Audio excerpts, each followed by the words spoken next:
I figure it's just always better to keep like videos as a 20 minutes max, right?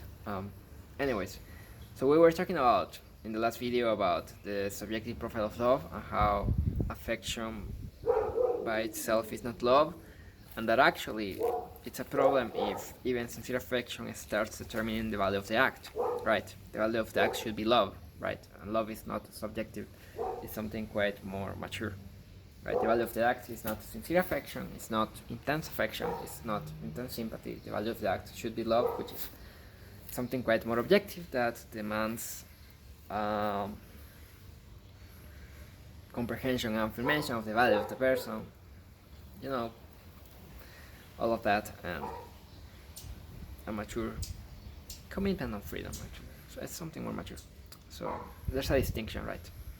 Genuine affection, sincere affection, does not determine the value of the act first and foremost. Love does.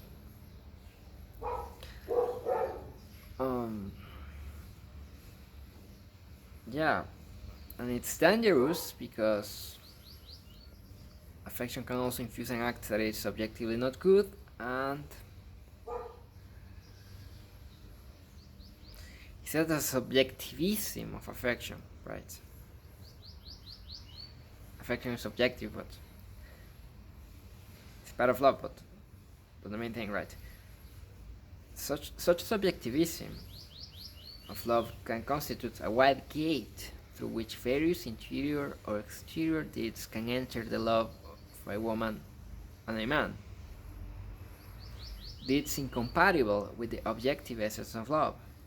Even though as lived experiences, they have an amorous, erotic character. Experiences that have an amorous erotic character can enter into the equation. I'm sure that feels great, but that's not love. Do whatever you want, but here we're talking concepts. Amorous lived experiences are not love by itself.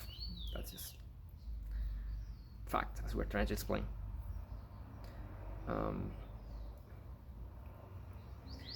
So they're a wide gate, right?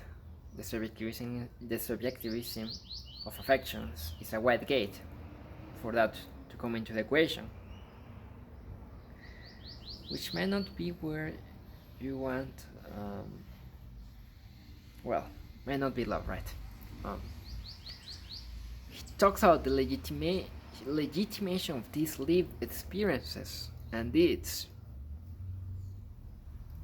Right, important word. Legitimation of what? Legitimation of these lived experiences and deeds. Such legitimation will be precisely their authenticity in the sense described above. Oh, but he says, like, in this case, in this problematic case, the legitimation of these lived experiences will be the authenticity in the sense described above, which is the subjective sense. So, quote-unquote authenticity, not really authenticity in the sense that is objective, or veracity in the sense that is objective. I really hope I'm not losing you with this. It's a little obtuse, but it's not really that complicated. The idea is, amorous lived experiences are not love, and the legitimation of these lived experiences in this problematic case of the subjectivism of affections will be all about the authenticity of a feeling of genuine affection. But that is not enough, that is not love. And that is the problem, right? Legitimizing an amorous lived experience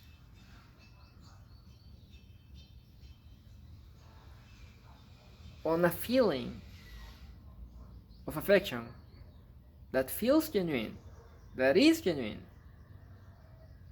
but misses the right thoughts.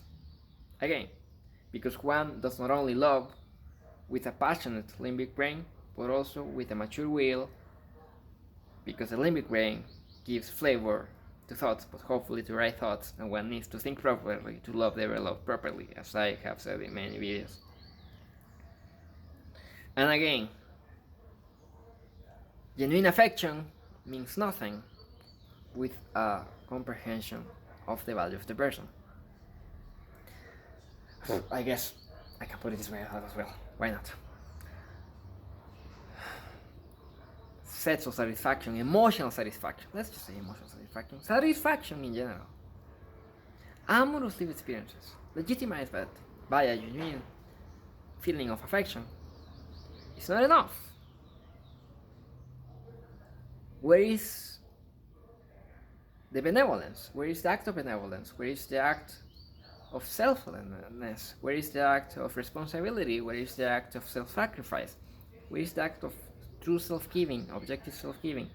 Where is the act of commitment? Where is the act of compassion? Where is the act of devotion? Where is the act of selflessness? That's separate, that's different from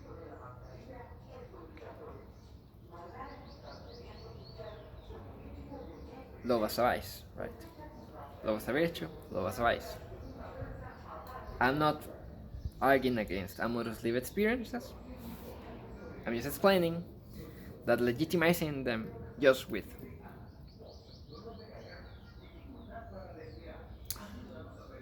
a limbic brain that, yeah, I think that's pretty much it. Legitimizing amorous lived experiences with a limbic brain is not enough. Yeah, you need the will too. The neocortex, I guess.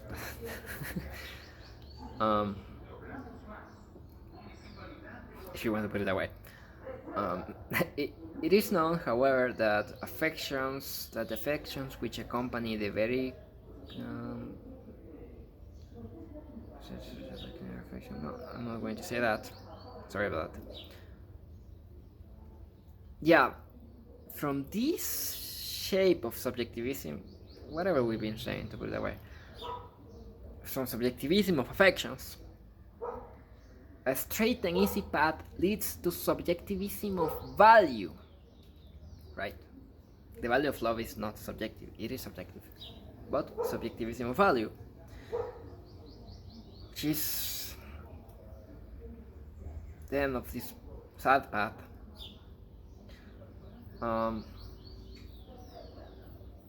you know, like,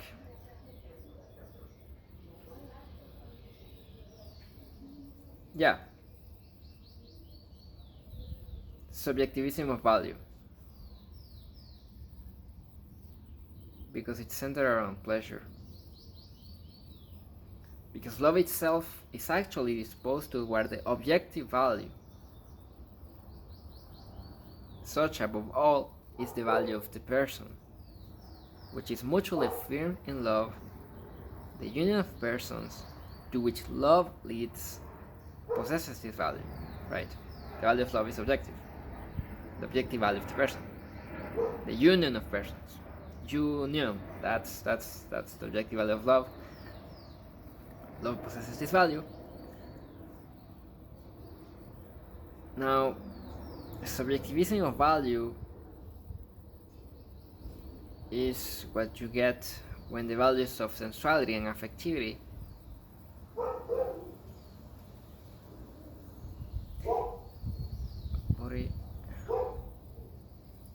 I think actually a notion of priorities or order here is proper. He's not saying that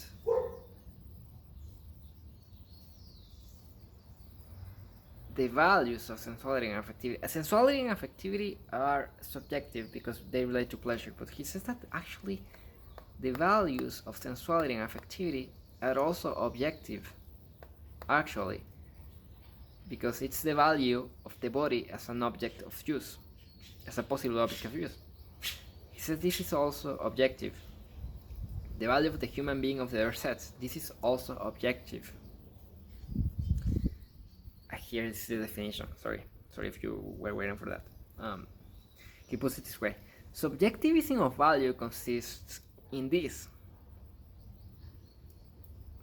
Here's why I talked about a priority. He says all these subjective values, the value of the body as an object of use, right? That's a good thing itself. But the problem is that all these subjective values, either the person, the body and sex, or femininity and masculinity, are treated only and exclusively as an opportunity to evoke pleasure of various degrees of delight. Pleasure becomes the only and the complete basis of valuation. I actually wanted to say this in a previous video. Yeah. Pleasure is a good in itself. That's the idea. But it's not the greatest good. It should be subordinated to the greatest good, which is love. And that's the thing. Subjectivism of value is about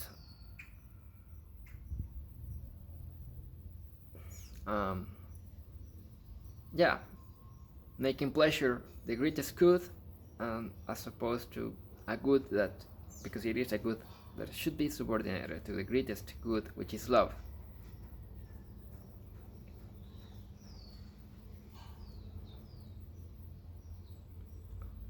He said that it ultimately ruins completely not only the very essence of love, but also the truly amorous, right? This amorous is not quoted, right? This is like the truly amorous character of lived experiences. You ruin the truly amorous character of lived experiences when value overgrows everything. No, when pleasure overgrows everything, sorry. When the value of pleasure overgrows everything.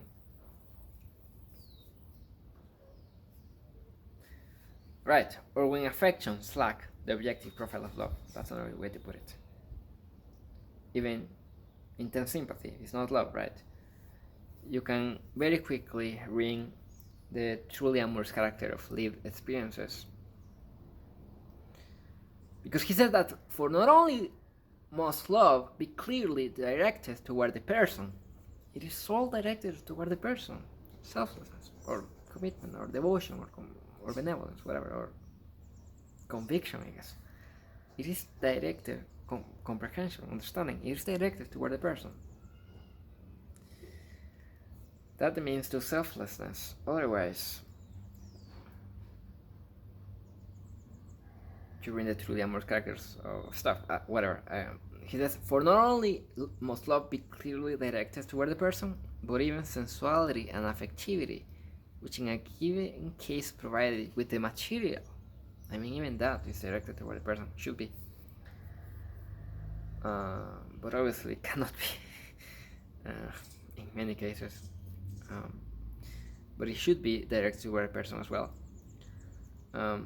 Because it says like sensuality and affectivity, which in a given case provided with the material, react in a natural way to the appropriate values connected with the person.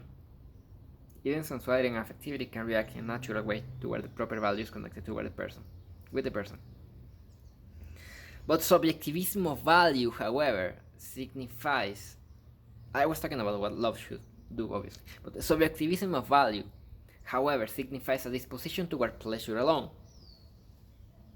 Pleasure is the end, and everything else a means to it, including the person and his body, and everything linked to them. Such a stark difference.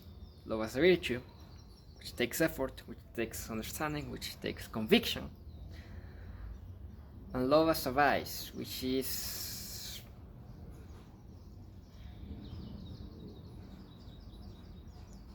comfortable, I guess, but not fulfilling. Vices are not fulfilling. You never have enough of them.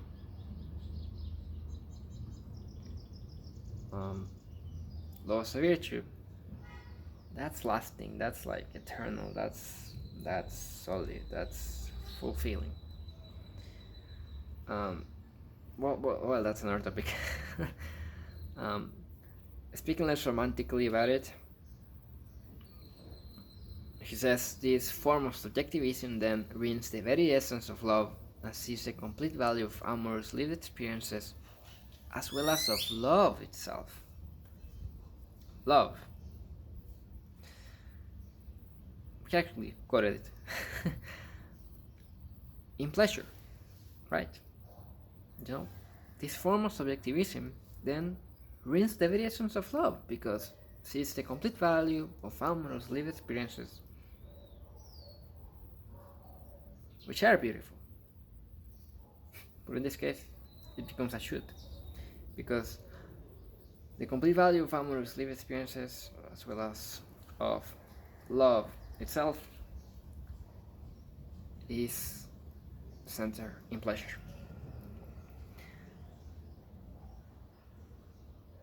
Yeah. These experiences provide people with a strongly perceptible pleasure, a delight to various degrees.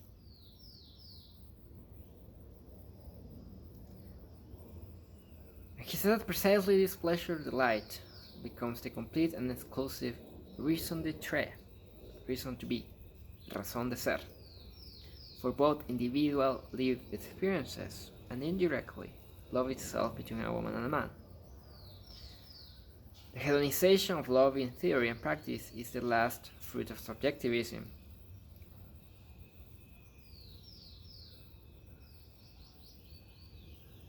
Here, what rises above the body of facts, and especially the principles determining true love, is not simply the individual actual lived experiences, but pleasure alone, which accompanies these lived experiences.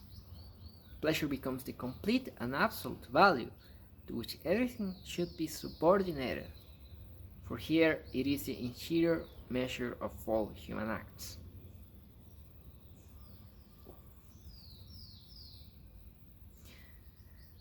This is not love, this is love as a vice, and no, you don't have to be an evil person or a hedonist to do that consciously or unconsciously.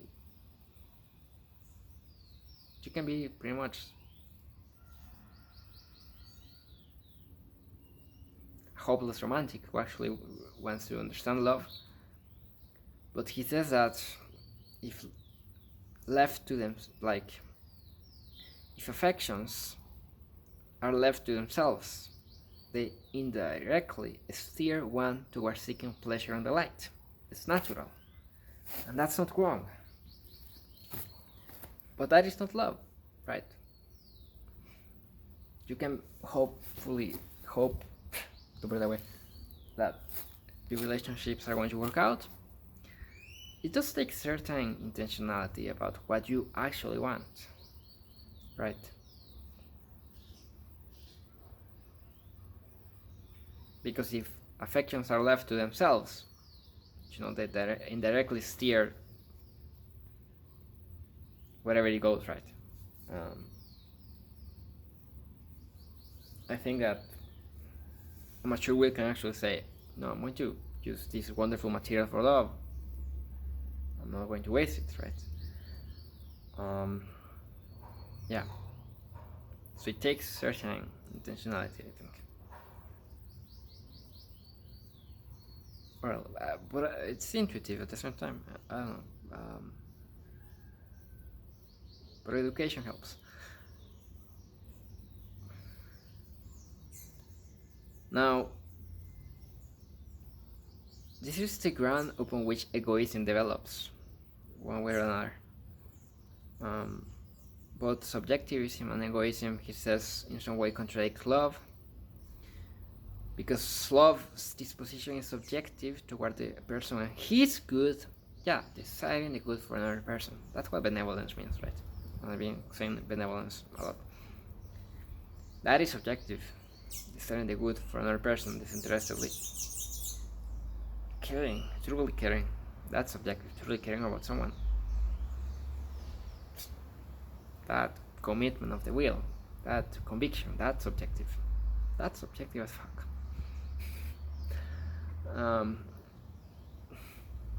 Subjective as hell, or should I say subjective as heaven? That should be the phrase. Its disposition is altruistic, right? The disposition of love is altruistic toward another human being. That is subjectively selfless. Love is subjectively selfless. And egoism contradicts love.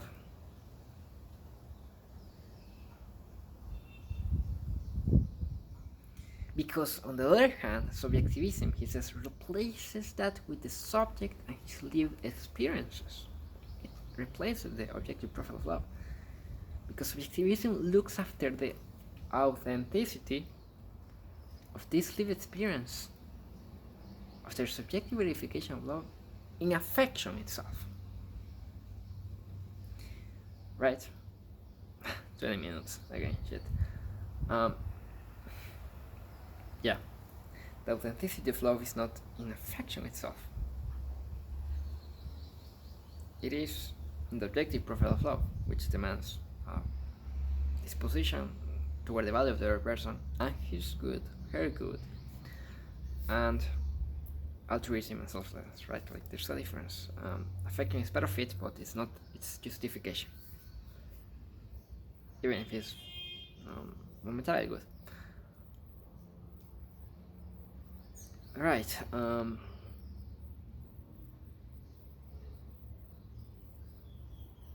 He speaks that in this case that you can only speak of two-sidedness, not real reciprocity, right?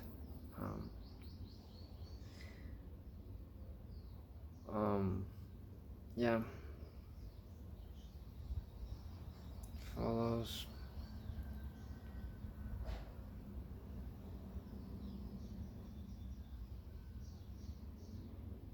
Subjectivity is proper to itself because love is always some subjective and intersubjective facts. Possesses subjectivity, which is proper to itself, but that's different from everything that we have talked about, which is the subjectivism of love. Yeah, I'll finish with this. He says, therefore, each of the persons committed in love,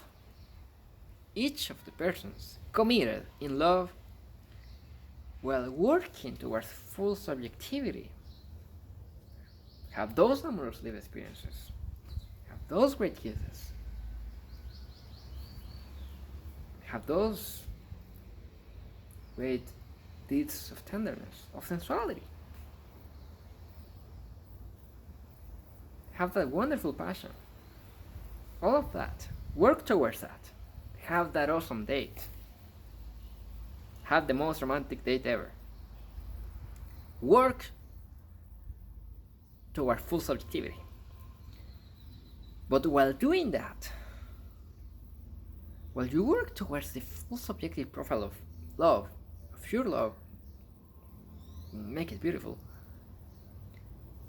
you should, he says, at the same time endeavor to achieve objectivity.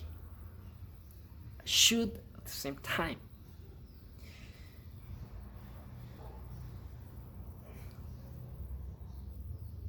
Achieving that striving for a common end, that real reciprocity, that real union in the interior of persons, have that conviction towards those acts of benevolence, responsibility, devotions, sacrifices, giving, that altruistic, that selfless profile of love that takes effort, that takes time, takes respect toward the value of the person, such that you long for taking responsibility for the person that you truly care about. You know? You should work towards that at the same time. Strive towards that at the same time. The objective profile of love. He says joining one with the other demands a particular effort. Oh, that's beautiful. That's a great way to finish this. Joining one with the other, one profile with the other profile, demands a particular effort. But this effort is indispensable to secure love's own being. To put it that way, love's own being, like something that actually is like a being, right? Like an interpersonal relationship. Interesting. Joining one with the other, that's integration. The opposite, anything else, is integration. And the translator says, quotes something of another work of John Paul II here that is related to it. Person and Act, which is another book, in which he says, man unifies himself, fulfills himself, always and only when he loves. I.e.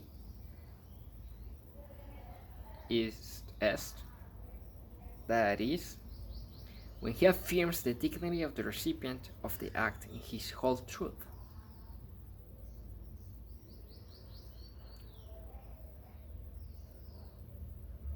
Yeah. I think that's it. I hope that it's an idea. Get the book and read it, please.